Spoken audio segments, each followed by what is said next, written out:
उम्मत मुस्लिमा का फिरौन। अल्लाह के हर सच्चे नबी के मुकाबले पर हमेशा कोई ना कोई फिरौन मैदान में मौजूद होता है। नबी अकरम सल्लल्लाहु अलैहि वसल्लम ने फरमाया था कि अबू जहल इस उम्मत का फिरौन है।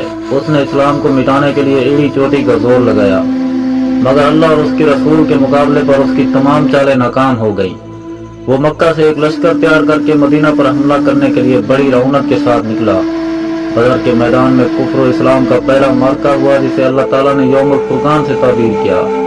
जंग बदर में मुसलमान 313 और कुफार 1000 थे।